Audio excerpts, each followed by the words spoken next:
Hi, my name is Audrey Nair, and I've been living in Dubai since the summer of 1987.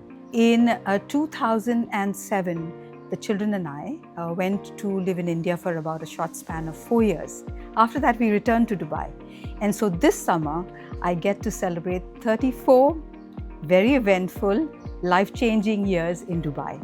You know, Gabe, initially, I used to be very impressed about all the external stuff, like the clean streets, good food, I loved it, and then easy accessibility to all the amenities, great cars, good infrastructure. I loved all of those, the comforts.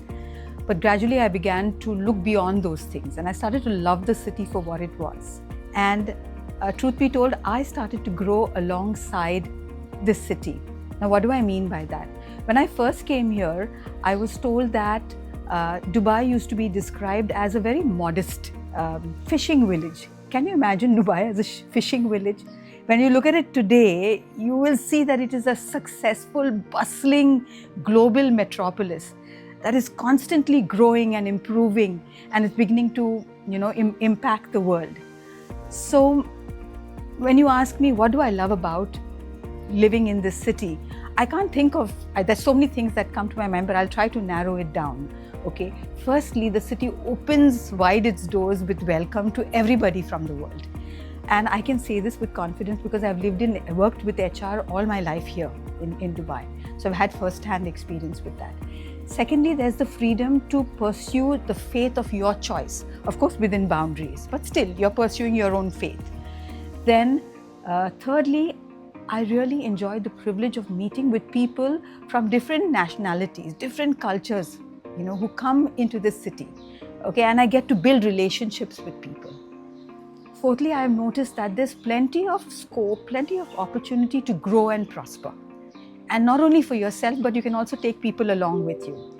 And last, but not the least, as this city prospers, it becomes a blessing to all of us. So these are the things that I really love about living in this city. Gabe, this is my favorite question. I'll tell you why. So Jeremiah 29 verses 5 to 7 actually sums up the whole story, in this answer. I came here to Dubai as a single woman on a job, but this is where I met with and I fell in love with the man I married eventually. So we got married, we had our children, we did so well in our jobs, in our respective careers, and God really blessed us. As a result of which, not only were we doing well here, we changed homes and our children went to good schools and stuff like that, but also we were able to bless our families back home. Now I'm only talking about the temporal, in the physical sense, of the blessings that we have received from God. Then, one glorious morning, I fell very sick and I went and met my family doctor, and this family doctor led me to the great physician. He introduced me to Jesus Christ. And since then, my life has never been the same. So I told you that our family went for a short while to Bangalore, and then we came back in 2012. By the time we came back to Bangalore, I was lost in the city.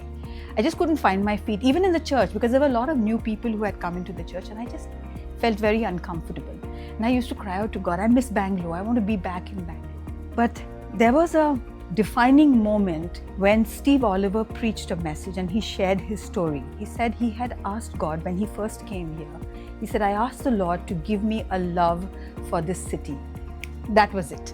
That was, it just turned around my thinking about the city. And then several years later, Fuzi challenged us. When he started to lead our church, he asked us, what is your relationship with the city? Are you a tourist? Are you a consumer? And the third one, I can't remember. The fourth category, he said, or are you a lover? That set a longing in my heart to want to be a lover of the city, not a consumer, not a tourist, not someone who just takes, because we've been so well blessed by the city. And that led me on a search, and also to find women who had the same passion as me, with a love for the city. So we became prayer partners, and we would meet regularly to pray not only for the church, but for the city.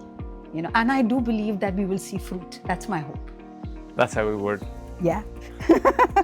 So I had to think a bit about this, Gabriel, because I thought, what challenges can I talk about? But the one thing that I have consistently faced as a challenge in this city, and now with increasing measure, is busyness. I am noticing that the balance between work and life has tilted towards more work and less life. And for me, I feel if I'm not intentional and if I don't make, a conscious effort, then it will take a toll. Busyness will take a toll on my being connected with people, on my relationships, even with my friends. And honestly, I don't know whether I can on my own find a solution to it. I can't be the solution to it just as a single person. It takes all of us together. But on my part, I find that if I get too busy to spend time with people or to connect with people, then I just take several steps back. It's like, go back into reverse mode to reset. And, I'll assess my life and say, okay, what is it that's keeping me so busy that I'm beginning to put processes before people? Now, I'm not saying that processes are bad, okay? We do need process for life, but I'm just saying that the shift should not be more about processes, but it should be more about relationship with people. So when I do that, it kind of, grounds me back and, helps me to see, am I sowing to the wind or am I co-laboring with God and with other, family of God to sow into eternity? And that helps me. It kind of brings me back on track. So mostly my prayers are thanksgiving to the Lord about this city and also blessings. Blessings over the leaders of the city, blessings over the church, of course, but blessings over the residents, even people who come as visitors here. But I have also become aware that there needs to be intercessory prayer, which I do, for current affairs, because there's so much happening in the world and it surely impacts us one way or the other as a city. So I find my prayers also becoming of an intercessory nature where, I'll be praying based on the current need in the world. But this morning, Gabe, I felt God giving me a name for the city of Dubai. That is Bethlehem. And I'm saying, why Bethlehem? What Bethlehem? What connect does it have with Dubai? And the Lord helped me to understand that the word Beth in Hebrew and also in Arabic, it means house. And lehem means bread in both languages. Now, if you go to see, Dubai has provided for me, for you, and for every expat who's living here, a life and a livelihood. So in a natural way, in a natural sense, Dubai has provided bread for us, has become a house of bread for us. But I felt God was directing my eyes to something even beyond that I should be now more intentional about praying that this city that we love so much should have a relationship with the bread of life himself. Because I see that the city is really, rising up to do good work.